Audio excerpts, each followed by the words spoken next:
comments? They're ready to go. Let's go. Okay, well, good afternoon. It's a pleasure to be here. I'm Maureen Evans from School Services of California, Vice President. Prior to coming to School Services, I worked in school districts in Southern California, held many different positions, both in a large urban school district as well as Assistant Superintendent of Business for 2 different school districts down here. And it's a pleasure to be here, pleasure to be back in Southern California. So what I have done is prepared a presentation that will talk about in some broad strokes some of the legislative intent tied to the local control funding formula, as well as the impact on the district in the current year for 14-15, the year that we're in right now. And then I'd like to spend a little bit of time talking also about some of the expenditures or the pressures on the district's budget, both as it relates to requirements at the state level, as well as just some local unique factors that impact the district and its expenditures. And then I'll spend a little bit of time just talking about what the next steps are related to budgetary items and out-year projections. So I want to spend a minute just talking about our local control funding formula. It's a new funding mechanism. You may have heard about this since its inception. It first came to be in the 13-14 state budget. So 14-15 is the first year or the second year of implementation for LCPF. And so the point of the local control funding formula is to provide districts that have students with the highest need additional funds so that they can address student outcomes. Oh, thanks. Janet's helping me with the multitasking. And so when we look at our local control funding formula, and this is a very important element to keep in mind, is the goal of LCPF is to provide districts with high needs with additional funding, but LCPF, based on the fact that it's not fully implemented, it's going to take 8 years, is the projection for the state to implement it.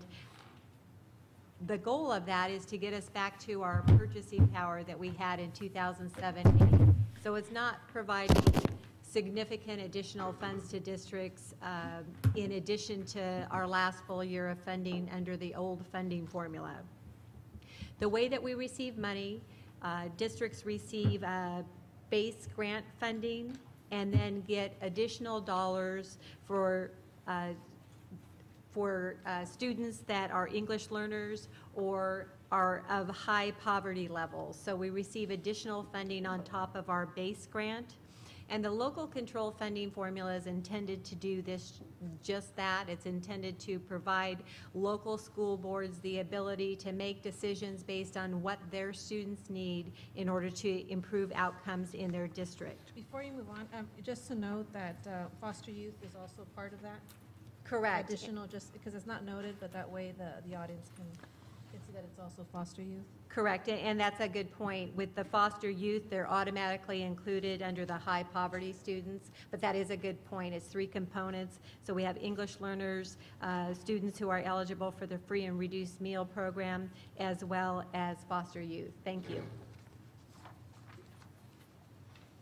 So on slide 3, it's important for us to recognize we're funded, K-12 education is funded under Proposition 98, which Proposition 98 provides the minimum funding level for K-14 education. So that's for K-12 school districts as well as community colleges. But we don't have a guarantee as far as from year to year the absolute funding that we're going to receive. We do as well as the state does. So when the state's economy is doing well, then Prop 98 does well and districts receive additional funding. But if the state has a down year, because the bulk of our funding comes from the state, we're also impacted in that way. So we don't have the ability to project and to say that every single year we're going to grow by a certain amount, because there's no guarantee other than the current year that we're in, where the legislature enacts or approves what that state budget is going to be. So in school districts, they have to really look at their budgets from a conservative standpoint. They need to look at the best data available in making their multi-year projections, and that changes, as I said, based on how well the state's doing. That can change on a dime, because we are held to the amount that the state is required to give us under Proposition 98, but it can come to us in multiple forms, so it's not a guarantee that each and every district will receive exactly the same amount. So we do have a lot of volatility, especially in the implementation years of the local control funding formula. So I'm not going to spend too much time on this, but is to emphasize the point as it relates to every district receiving a base grant, and then we'll talk a little more about how those additional dollars or those targeted funds come to school districts. And so in the 14-15 budget, there is a target entitlement calculation. And I emphasize that we have a target in the 14-15 year. This is not the amount of money that we're receiving on an average daily attendance method. This is the target of where we're supposed to be when LCPF is fully implemented. So the way it works is the base grant is broken out by grade span. So you can see we receive different dollar amounts based on the grade level that students are in. So in this district, we receive a certain dollar amount for our K-3 students, a different dollar amount for students who are in grades 4 through 6, a different amount for grades 7 through 8, and then for 9 through 12, a different per ADA dollar amount. And every year, when we look at what the cost of living adjustment increases are, we see that added on to the base grant. So we always look to the prior year for what our foundational amount is, and then that target is increased by the cost of living adjustment. So the base grant targets for 2021 would be for K-3, $7,011 per ADA. It's not on exactly a per student basis, but it's based on the attendance factor in the district. And then you see it changes slightly, goes up a little bit for grades 4 through 6, grades 7 through 8 increases, and then grades 9 through 12 goes up to $8,491 per ADA as a target. So then as we look at the supplemental and concentration grants, and this is what we refer to as targeted dollars, because we receive these additional dollars based on the students that generate these increased factors. And so students that are English learners or free and reduced or foster youth, they all generate additional funding for us. So depending on our unduplicated pupil count for those specific categories of students, we receive supplemental grants of 20%, which you can see it's added on to our base grant. And then if we have even higher percentages, our unduplicated count, even higher percentages, then we also receive concentration grants. So you can see that dollar amounts, when factored in total, can create a significant additional amount of revenue for districts that have a high unduplicated count. And so in this district, we do have a high unduplicated pupil count, so we're seeing some additional dollars come to us, but it's in the form of not just base grants, but the significant amount that's coming to us is through our supplemental concentration dollars. And the goal behind LCPF is to have additional funding come to districts with the highest, for students with the highest needs. And so our district is one of those districts. We also received some additional funding based on grade span grants, and that's on slide number 6. And so what I want to point you to is that with our K-3 student population, those grade levels, we are receiving a little extra money, and that additional funding that comes to us that's added to our base grant with those dollars comes the requirement that we lower our class size to 24 to 1. And that would be, we have class sizes lowered to 24 to 1 based on full implementation of LCFF. So in 2021, we would need to be fully implemented. There are a couple caveats tied to that, as well as restrictions and some flexibility. The restrictions that we have as it relates to the grade span adjustments for K through 3 is that if we had at our school sites that have K through 3 populations, if we already had our class sizes at 24 students to a single teacher or lower, we're required to maintain our class sizes at that level. So we already have to maintain that progress and stay there. It's not as though we can make progress up until 2021, that fiscal year. Some flexibility that districts have there is if they have a contract language that is different from the requirement to be at 24 to 1, they do have the flexibility with their class sizes, and so every district locally can negotiate something like that if that's a board priority. But otherwise, every district's on the 24 to 1 track. We're a district where we already have some school sites that their class sizes are lower based on some other funding that we received, and so we need to stay at those levels without any adjustment to our contract language. And we do get a little bit additional funding for moving to 24 to 1. We also have some grade span grants and adjustments that are for the grades 9 through 12, and that's for career technical education, where districts receive some additional funding in that area based on their grades 9 through 12.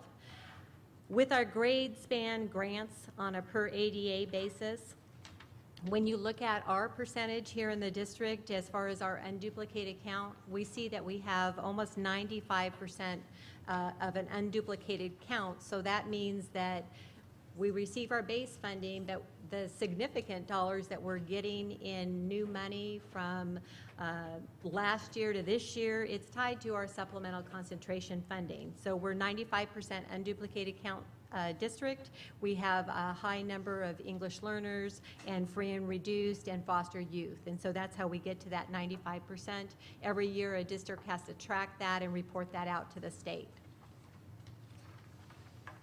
Okay, so under the funding model of the local control funding formula, it comes to the district in a single amount, in a single resource, and so that's the technical tied to the way the revenue flows to us.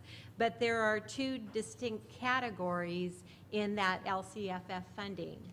The first category is the base grant, and that is essentially what we use to pay for all our routine operational costs, any of our core program, and those are unrestricted dollars.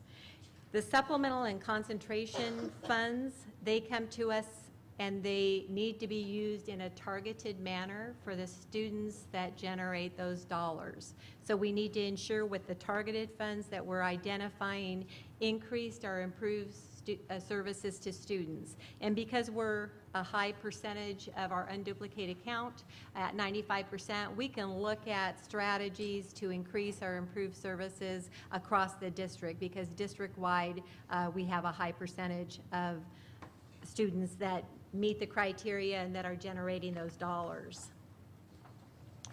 So I referred to how we can use the increases in the base grant. We know that every student that enrolls in the district and comes to school, they're generating a base grant. The base grant, you know, when we think about, well, what were the rules of old prior to 13-14 under LCFF, and, you know, how can we maybe make some connections or look at how it's similar to the funding of old under the revenue limits that most of us have learned school finance or talked about throughout the district, because revenue limits before we had the change, they were around for about 40 years. And so I would say just about everybody is very familiar with the revenue limit funding.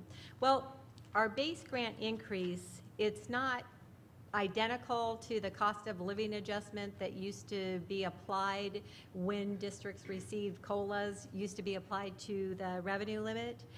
But it's very similar as far as the impact or the ability in the ways that we can use the base grant dollars. Our base grant money is unrestricted, it's discretionary, and the board determines how we're going to spend those dollars. Now, granted, we have expenses from one year to the next that will eat up the lion's share of that base grant, but both the board will determine the use of those dollars and set the priorities as it relates to those expenditures. What we see in districts across the state is that there are big pressures and demands on the increase in that base grant. Part of the reason for that is the fact that we just lived through the worst recession since the Great Depression, and so year over year from 2008-09 until the implementation of LCPF in 13-14, we year after year were taking probably about 80 cents on the dollar, and so we were living with significant cuts. So now, based on the fact that we see some improvements in that base grant funding, we also have to look at all our expenditure increases and know that the base needs to pay for the lion's share of those things. And so some of those examples are, you know, when our fuel costs go up, we need to pay for that out of the base. The bulk of our staffing is paid for out of the base, and so when we have our contractual obligations that increase step and column, or increases that are applied at the state level when they say to school districts, we're going to give you some additional money, but oh, by the way, you need to make increased contributions for the pensions, and then that has to come out of that same pot of money. So there are a lot of pressures on the budget, in addition to the fact that we made so many cuts and had so many adjustments in the years that we were receiving about 80 cents on the dollar. We're now looking at the restoration, and so the base grant is occupying a large part of that space. But when we look at base grant increases from district to district, they're more comparable, or you can compare those more easily when you look at just base grant to base grant, district to district. This is not, you know, the way that we are looking at school finance and the LCPF under the implementation period. Every district looks so different, and it's because their student population is different, and so the funding and the way that the funding is coming to districts is very different across the state. So, for example, you could look at your neighbor next door and think, well, you know, what are they doing with dollars? Or you see some changes to program that they have, and it may be that you see that they're not able to do the things that you're doing programmatically, or they may be in a position where they're doing more because their funding is different, or because they responded differently during the recession, and so they have a different amount of funds, and they may have different program priorities. So when we look at districts' budgets across the state and what they're getting in base grants, it's very similar. The increases and the dollar amount, it's very similar to what we saw under the revenue limit. So with our supplemental and concentration grants, or what we refer to as targeted funds, we need to be sure that the money is used to support students who are eligible due to the income, the foster youth, or English learners. And we have, and last year was the first year that we had the opportunity to create our local control and accountability plan, and I know that many of you were involved and had input, and certainly it's the board's LCAP, and so you ultimately approved that.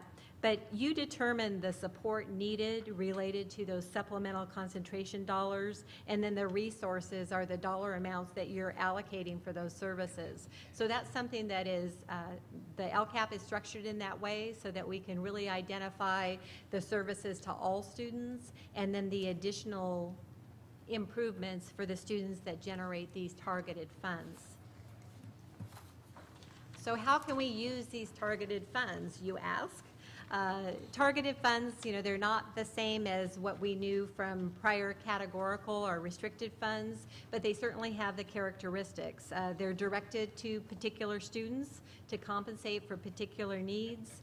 And really, the targeted funds, they can be used for any purpose that the board believes increases or improves services to students who generate the dollars. And so I have italicized on that bullet the increases and improves services to students who generate the dollars, because we need to be in a position where the board ultimately approves that these services or these expenditures are increasing or improving the services to students. Those supplemental concentration dollars, we really need to look at how we're spending them, and we need to account for them as it ties to those improved or increased services to students. So, how do we look at that, or what should we be thinking about? Well, when we're spending those dollars and we're able to quantify how much we're getting, the students should always get more. We want to be sure that we're speaking to that we're looking at how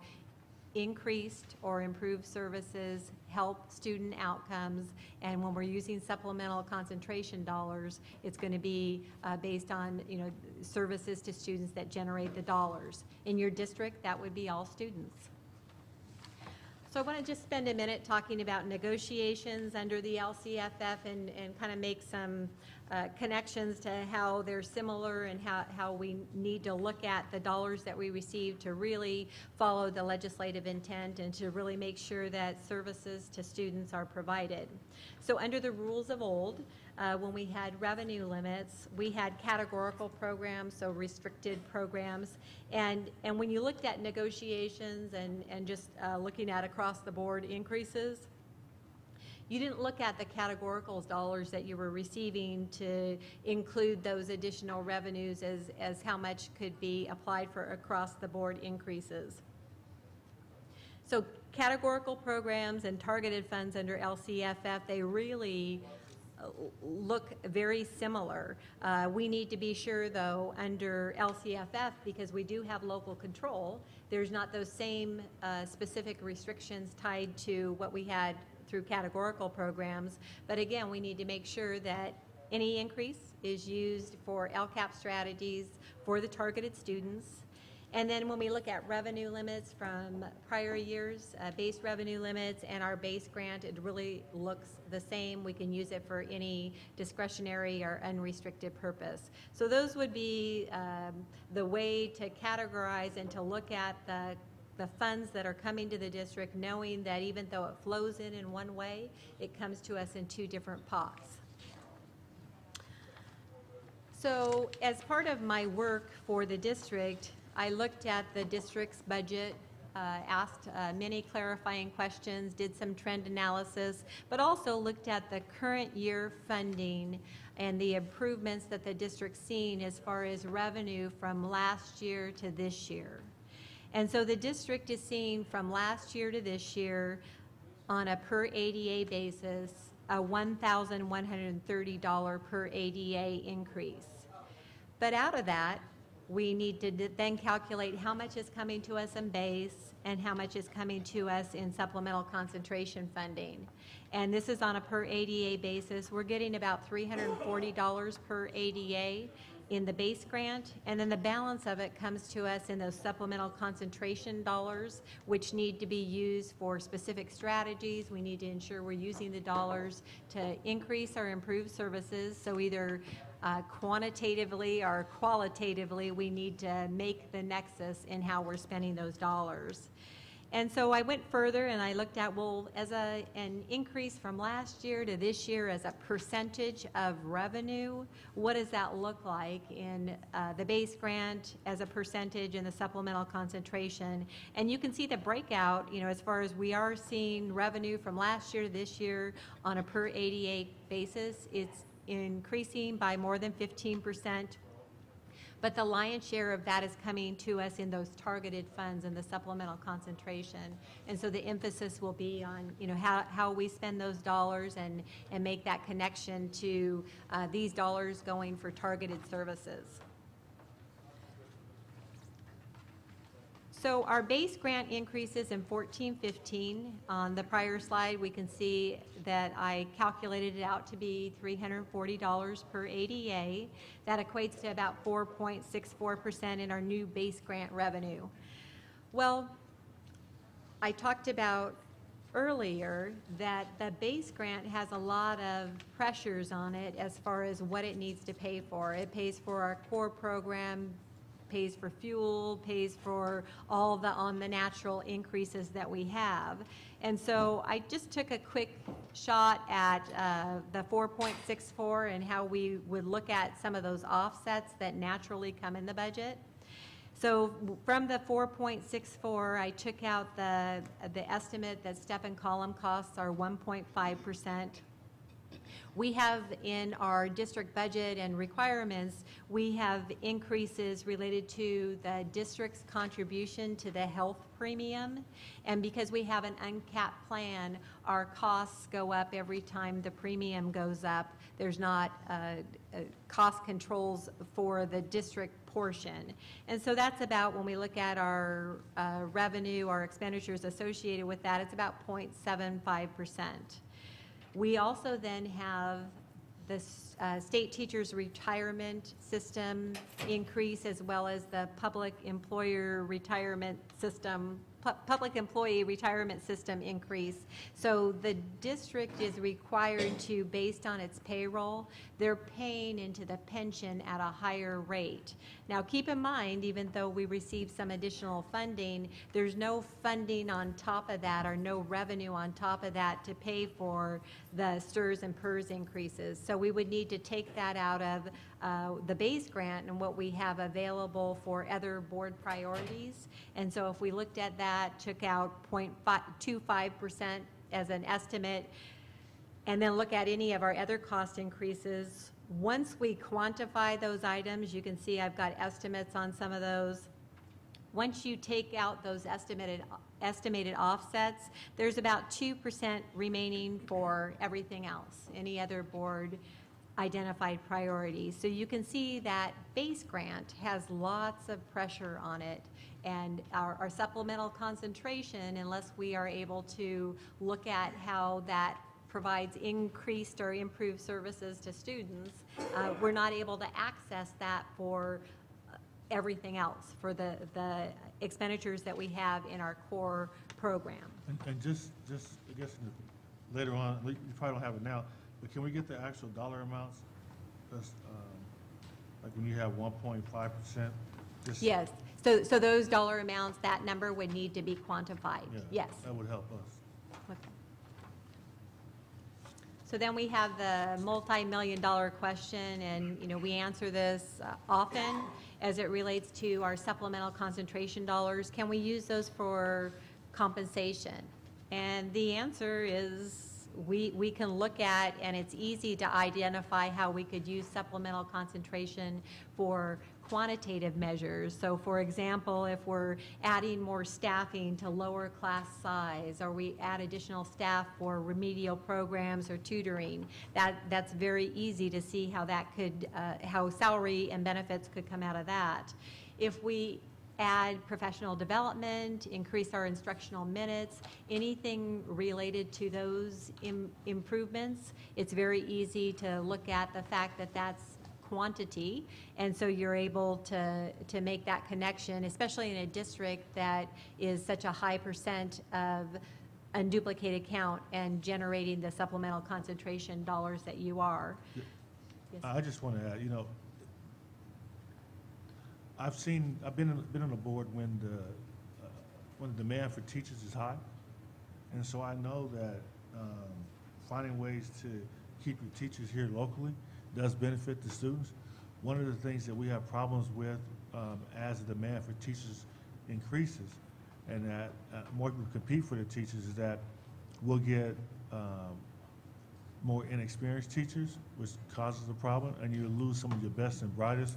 So there can be a case made for, trying to find ways to keep your teachers in terms of pay and that type of thing. I think it benefits the students too, just a thought. And so, and you make a very good point that, you know, districts, when they're looking at attracting and retaining staff, or even looking at some qualifications that they want or certifications that they want their staff to come to the district with, there are ways to make that connection with supplemental concentration. What is very important is that you have data to support that, or you're making the nexus to the use of those dollars. But we have seen districts that have been able to, especially with a high percentage, they've been able to say, this is how we're improving services, and versus the increase piece of it, where they have additional credentials, teachers do additional things, there can be changes. And so we've seen that across the state. The other thing is, you know,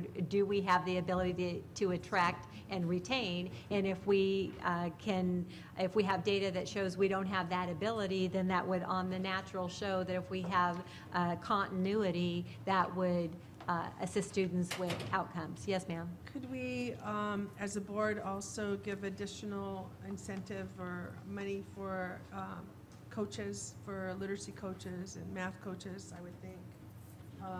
You know, because that's where the improvement needs to go. And they need to be certified, you know, in terms of their credentials. And so districts are able to do that. It's going to be something that locally you determine, and then have that discussion where staff provides you with support so that you have a level of comfort that this will improve student outcomes, and this is how we're going to get there. And those are all things that locally under LCPF you would define and approve in your district. So what can we use, what can't we use targeted funds for? We can't support activities that don't, quote, increase or improve services to students. I wanted to spend just a minute, as I talk about the budget review. I talked about the revenue coming to the district in two different forms, the base and the supplemental concentration. But as part of my work, I also looked at the district's first interim report, worked very closely with staff to validate the numbers, to ask clarifying questions, and talk about what the next reporting period would look like. And through that, in working with Ms. King, we identified first through Ms. King and then through school services validation of the numbers, we can see that there'll be adjustments in the revenue and the ADA projected for the next reporting period. What I think is really important to stress and to point out on this slide is that the district has seen improvements in its enrollment. For quite a period of time, the district was in declining enrollment, and that declining enrollment has a significant impact on the district. So districts that have declining enrollment, you're in the mode where you just have to cut on a continuous basis, and it gets very difficult. Well, what also becomes difficult is when you start to grow out of that decline, or you start to see improvement in your enrollment, because number one, expenditures are added, but it also makes it more difficult to project what that growth is going to look like and what that corresponding ADA will look like. And so we are funded not based on our enrollment, we're funded based on student seat time. So based on students coming to school, that's how we're funded, yet we staff based on enrollment because that's a requirement. So when we look here at the district's enrollment, you can see from 11-12, the enrollment was 50,921, and then in 12-13 it declined, so that means that we received less in revenue. The same thing in 13-14, we were funded at a lower amount, but in 14-15, we had an upswing in our attendance. And so we went up to this year, 50,264. Now, the way we're funded, as I mentioned, is based on ADA, and you can see our ADA numbers tied to the way we generated revenue. In 11-12, we had 47,931. We can jump to 13-14, we were funded based on 47,074, so not such a high rate. And our projection at our first interim report was slightly higher because we had increased enrollment, and we're looking at some changes to the way we project our enrollment and manage our enrollment process. And so from the first interim and what actually is coming to fruition, we're going to make an adjustment to the ADA slightly downward. A point I want to emphasize, and I know the district takes this seriously, is we need students to come to school so they can learn. And that first and foremost is a priority in the district, and they really are looking at improving attendance and programs that are targeted to bring kids to school.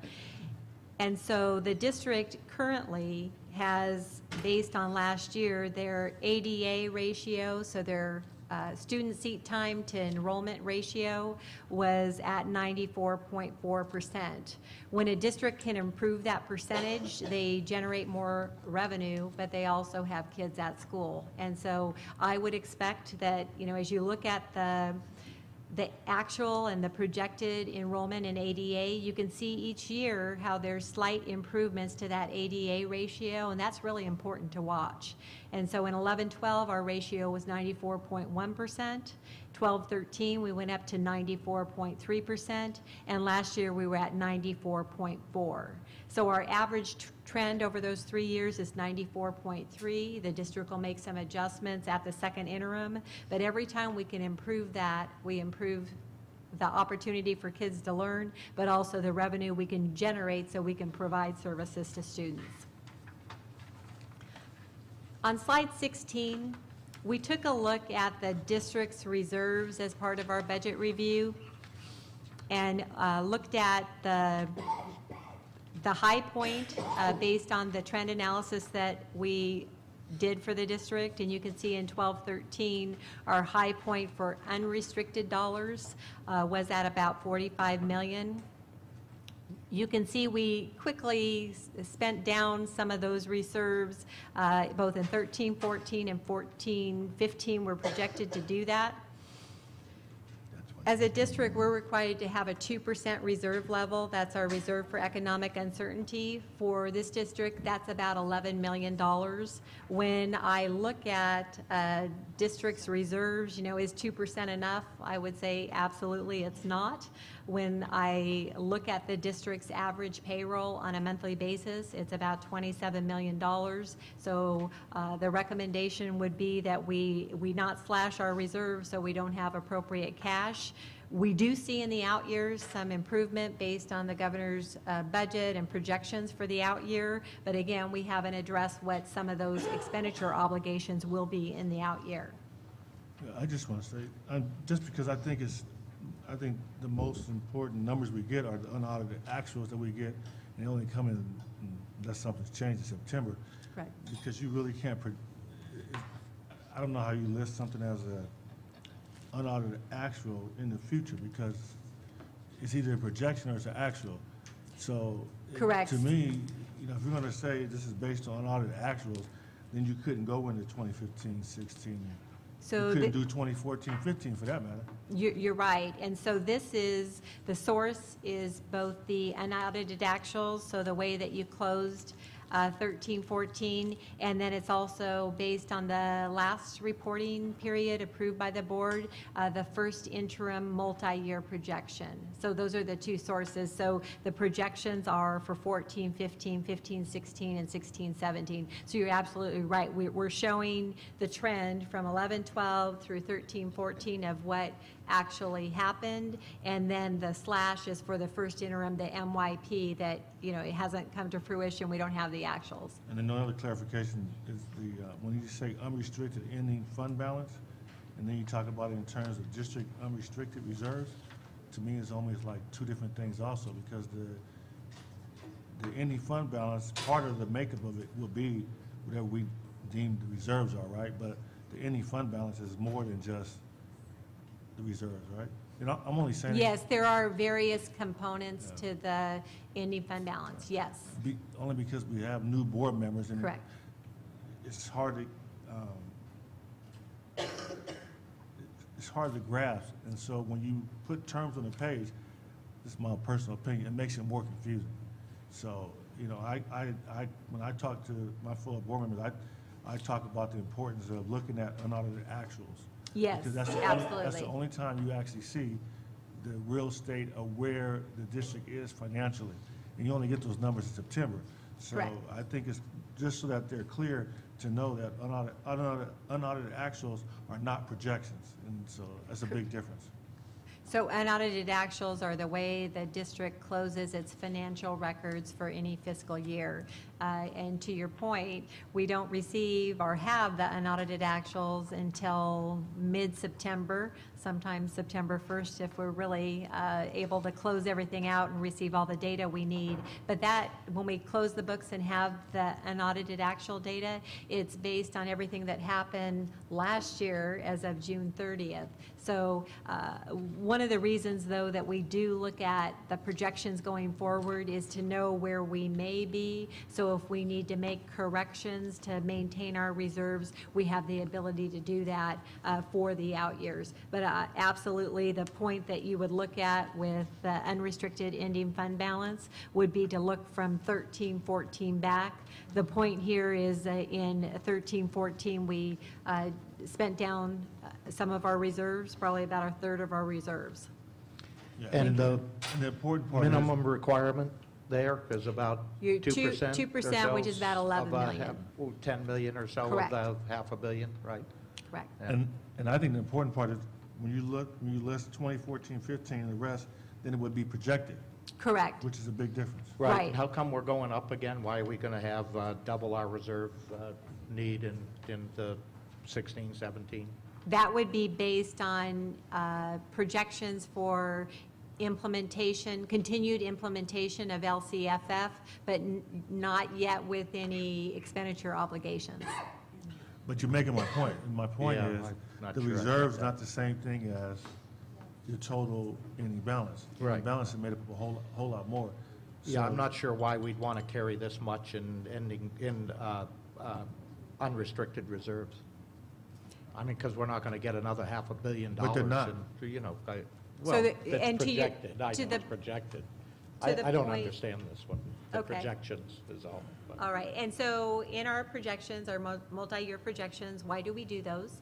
We're required to, under Assembly Bill 1200, to look at current year +2. And so part of this slide and the purpose for this is to look at, well, what do we project for the future based on our knowns or the assumptions that we're using? So no, these aren't what actually happened. Your actuals are only through 13-14. Sure, and I understand the need to project and all of this kind of Okay. stuff, but I'm just wondering why you would say we need 2.5 times more than our really budget. You know, you need 4.5% So this reserves is- in 2016, 17, is what we're saying? I don't understand that. Like, are we going to get another $500 million worth of money by then? And hence, our 2% reserve is now, as it's projected, 20-something, $25 million. We're going to have that in reserve? I just don't No, get it. Sure, it does appear confusing. However, just remembering that when we were looking at back at first interim, we had the big drop in gap funding, and then we saw an additional increase in gap funding in 16, 17. At this point in time, we recognize that that's what we were being told. However, we weren't going to commit funds in 16, 17 for additional expenditure because just as we saw this year, the gap funding fluctuate. We're just recognizing that this is what we're told. It would result in additional funds, and at that time, if we chose to obligate those funds, we could, but I don't think we're ready to do that this year at this point in time until we know it's actually going to come into fruition. So what this visual shows you, just to make it as clear as mud, what this visual shows you is based on the first interim report and the multi-year projection. This is what the unrestricted reserves look like, and those numbers will change because they're projections. But that was based on the information as of January 31, or I'm sorry, October 31 for the first interim report. Okay, so for next year, we're just saying we want to throw in another 1% in our reserves. rather than the 2% minimum.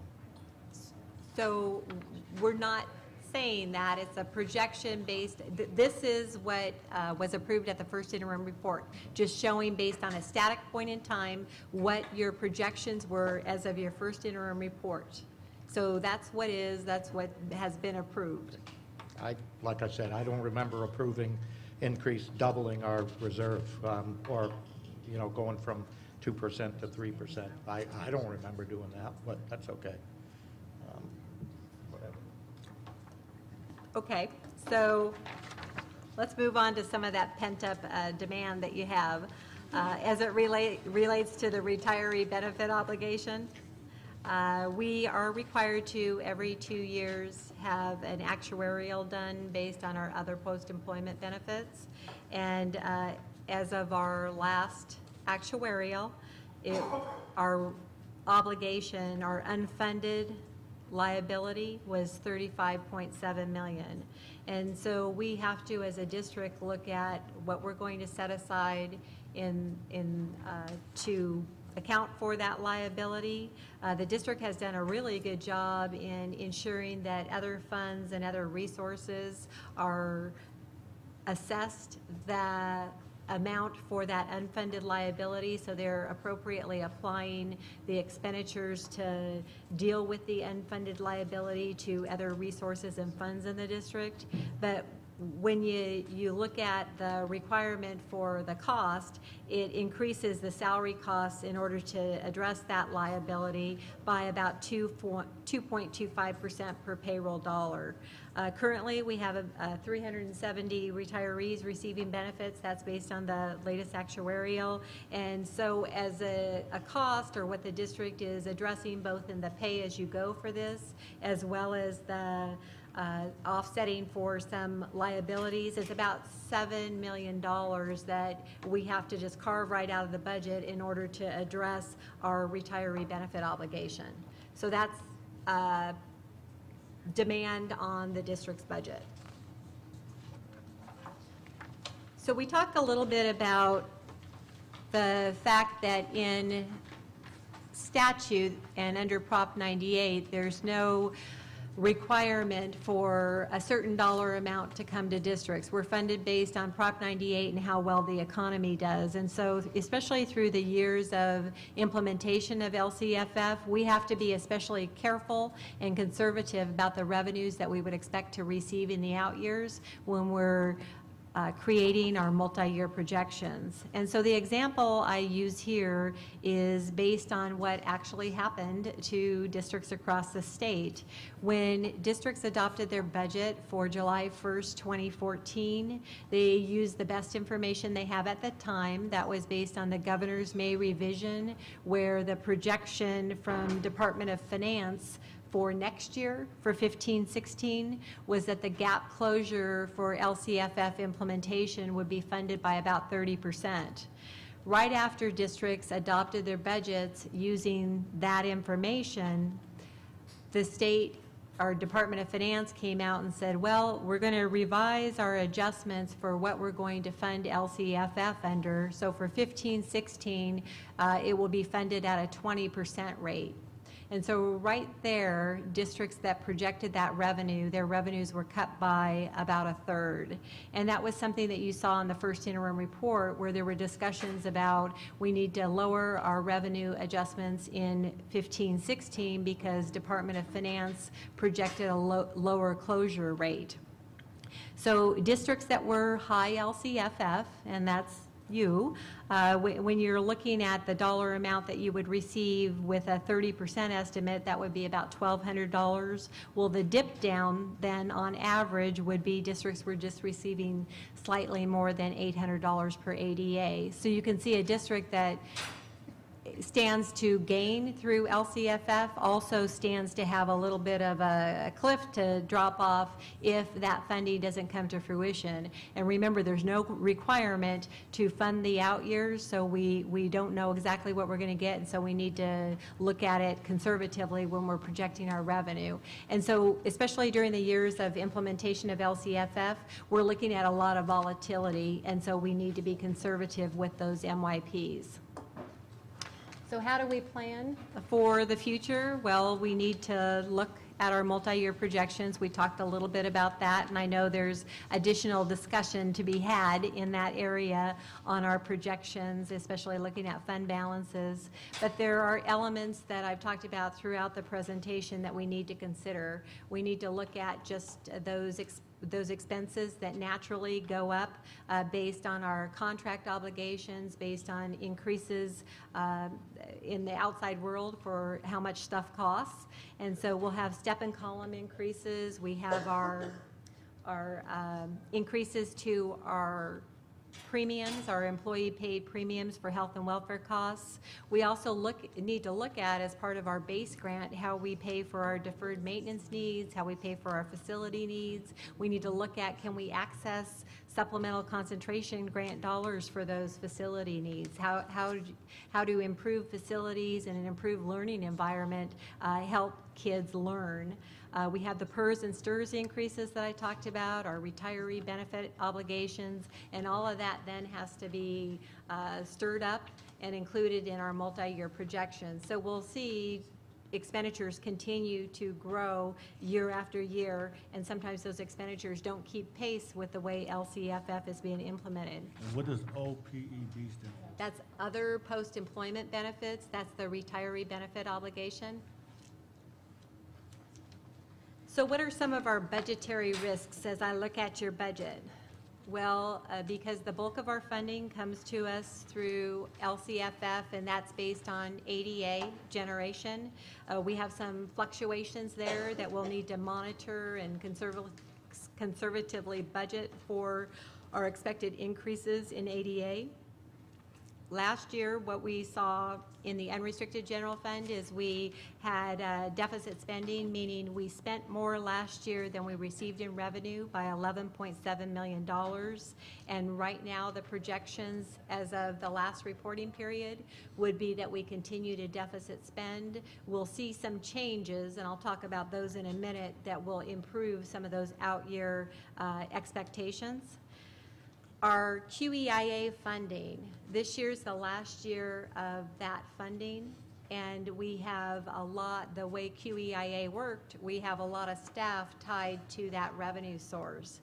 And so the funds expire in 14-15, and for the district to look at that similar or same level of staffing, they'll need to identify in 15-16 and ongoing a revenue source to pay for those costs should they continue staffing at that level. As I mentioned, the state has passed on to employers increases in pension costs. We also have our uncapped plan that increases our health and welfare costs. OPEB, $35 million, we need to continue to fund that. And then the risk or the volatility during the current time as we're implementing LCPF through 2021, we need to really pay attention to what's happening at the state level so that we can appropriately make adjustments to the changes that we could expect under LCPF. Can I just touch on the Yes, please. deficit spending? Because over the years, we always had this discussion. But the only way to spend money from the previous ending balance is the deficit spend. Yes. So if you plan on spending that money, then I don't see where it's a problem. If we're deficit spending and it's a surprise to us, and it would be deemed out of control, then we'd have a concern. But I get frustrated because if I have $50 million left over from the previous year, and I say I want to spend some of that money that we didn't spend last year, then you're going to spend more money than you brought in, and it's looked at as deficit spending. But if it's planned, it's not a bad thing. The only alternative is to have the money sit there. And that's the reason why I think, they have that law passed that forces districts to spend money down to a certain ending balance. Now, I know we sent a resolution ourselves saying we want to make sure that doesn't pass because it'll hurt us in budgeting. But that's one of the reasons why it was created, because you do have districts that end it with money and don't spend it. And now that your state's taking money at the state level off the top for the rainy day fund, and they're saying those dollars can't be used to give it to the schools, a lot of people are concerned that you'll have money being held at two different spots, at the local districts and the state level. And that's a concern.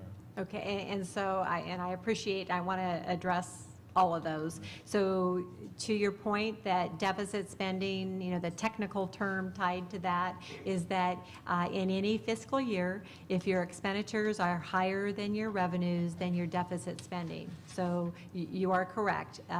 Districts many times have balances that fall to the fund balance that they plan to spend in the next year, and so they have planned deficit spending. Where districts, and I'm not saying that this is the situation at this point, where districts get in trouble is when they have an ongoing structural deficit, and that's when that structural deficit creates problems.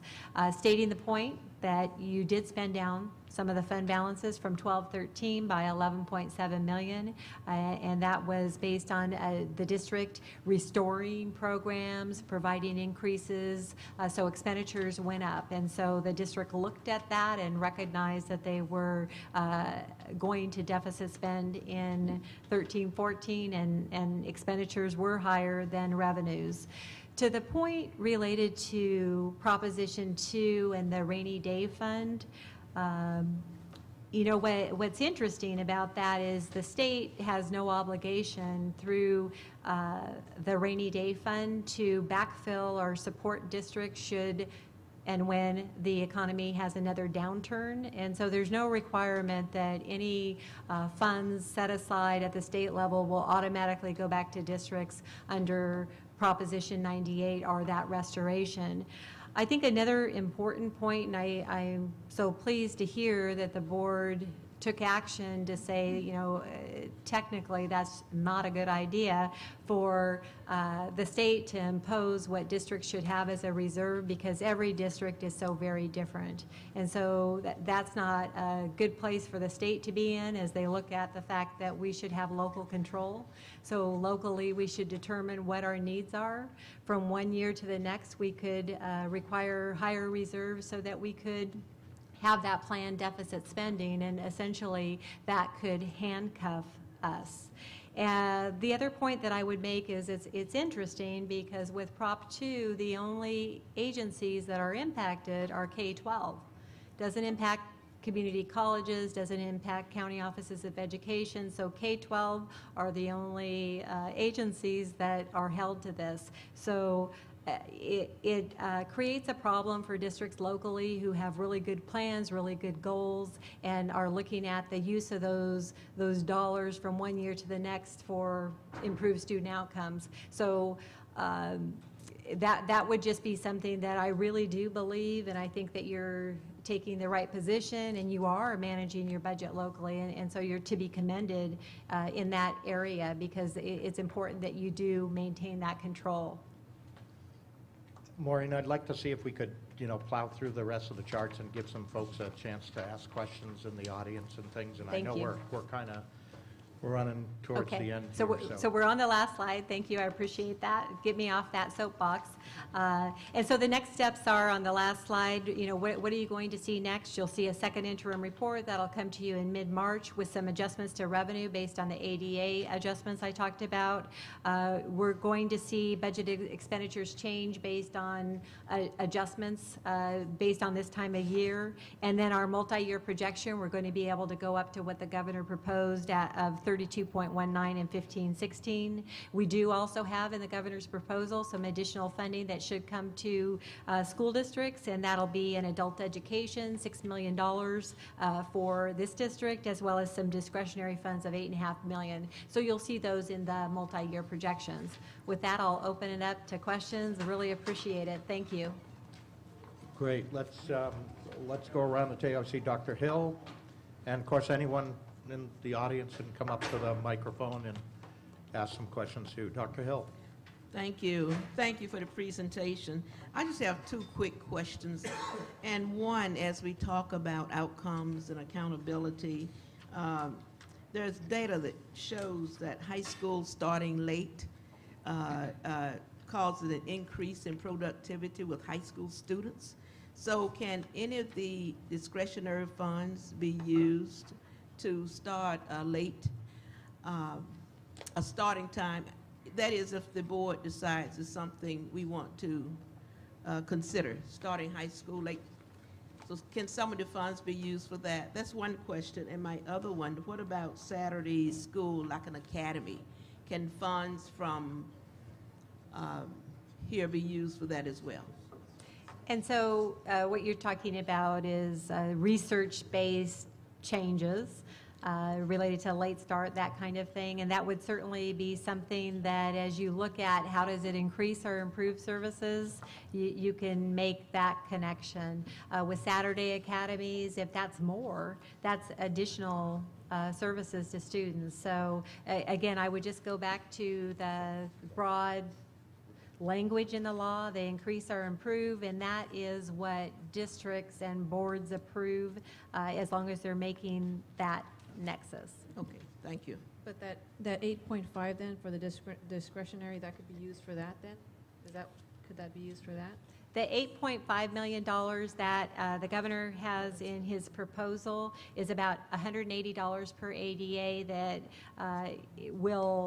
could potentially be used for Common Core or other discretionary purposes. The other thing that it's tied to is for districts that have mandate reimbursement claims out there. It's intended to offset what they were owed for mandates. So it's kind of a three-fer in the governor's proposal that it should, you get one dollar amount for three different items. Anybody else, any questions? Feel free to come on up to the microphone or grab one.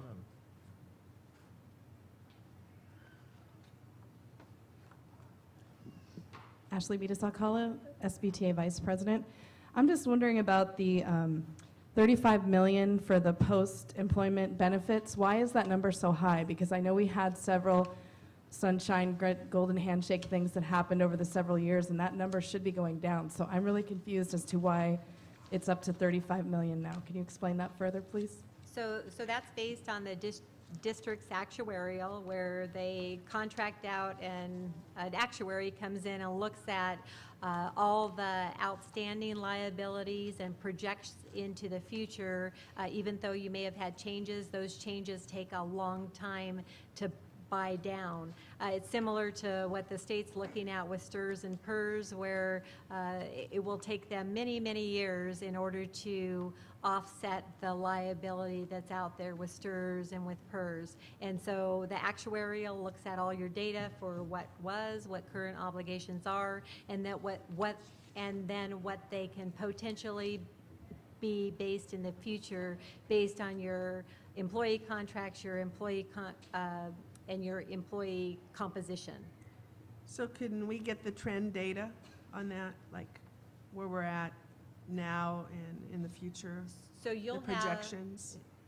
And so what will happen, and the requirement for the district is every 2 years, the district has an actuarial done, or an actuary done. And was that in 2014? And so we'll see another one come up in probably 6 to 8 months. Okay. And that will be information that will be provided in a nice thick document so you can see what's going on with the liability.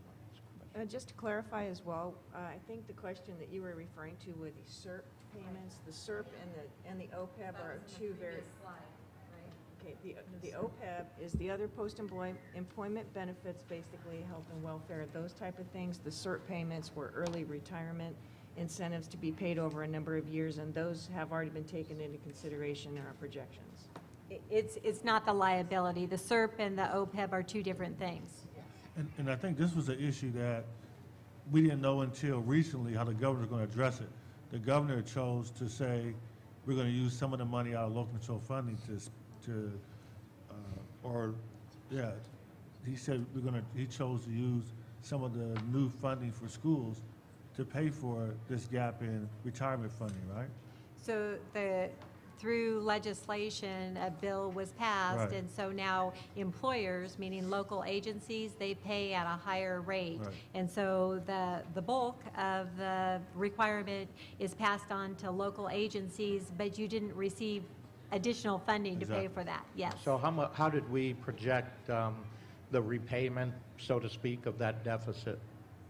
And so it's Multi-year, I assume. it's but- multi-year based on what the increases would be, and meaning the percentage increase as a percent of payroll, and that's in your multi-year projection based on salary. Do you So- have a sense of, is it 2 million a year we're paying off over a It's right gazillion here, years, or what do we Ours have? is $6 million for, Is that what we're saying? That OPEB liability is different than STRS. oh, it is, okay. Yes. So two do you know different- how much that is about? Not off the top of my Yeah, head. I'd okay. have to look. And over how many years? That might be a good thing That, to see. that will Yeah. continue. The STRS obligation will continue, and the percentages that employers owe will grow year over year till it gets about as high as 20%. And that will be ongoing unless they And that's change. 20% of payroll Payroll. costs? Correct. Wow. Well, STRSable costs. Mm-hmm. Significant. It's Yep. a significant pressure. Wow. Any other questions from anybody? Because if not, we can adjourn. one- Did I see a question back here?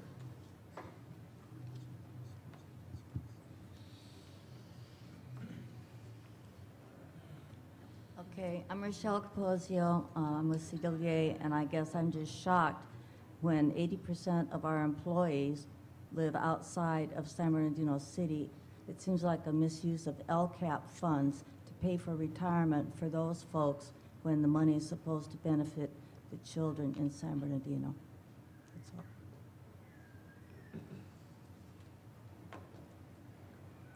Any other comments, questions? Yeah, but LCAP money's not being used to pay for, did we say LCAP money's being used to pay for retirements? Well, their base allocation is being used. Is that what I'm assuming? The local control funding formula is the way that you receive the bulk of your revenue. Right. So you have to use that to pay for all expenditures, which includes salary and benefits. And I think that's a good point, because although they talk about local control funding and LCAP, that type of thing, and Prop 98 funding is changing to some degree, the only good thing is we're getting additional funding because they're saying that based on the type of students you have, we'll give you more funding to meet those students' needs. But it's no different than all the other years. You get a certain amount of money to pay your bills. You use that money in the best way possible. And as you said earlier, and that's nothing new though, you don't know how much money you're going to get from year to year.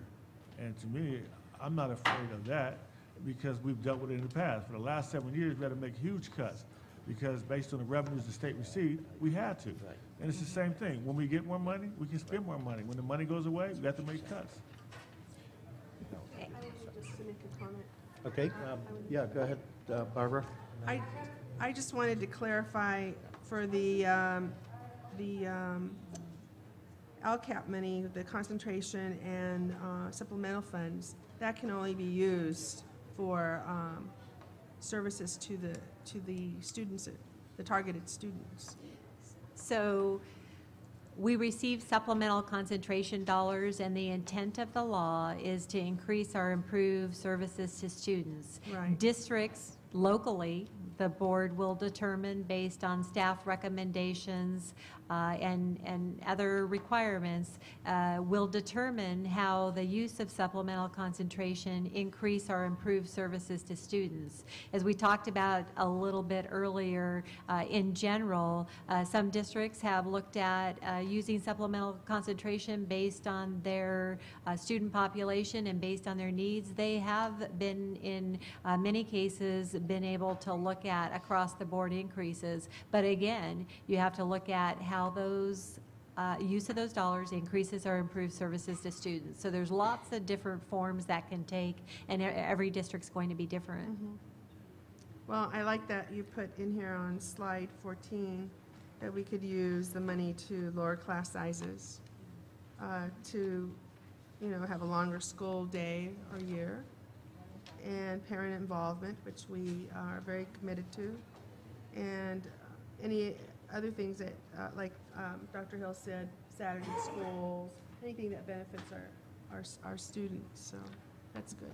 Okay, thanks everyone for joining us at the budget hearing. We'll close the budget committee meeting, and 10 minutes or so, 15 minutes, we'll start our school board meeting. Thank you. Thank you. Way to go.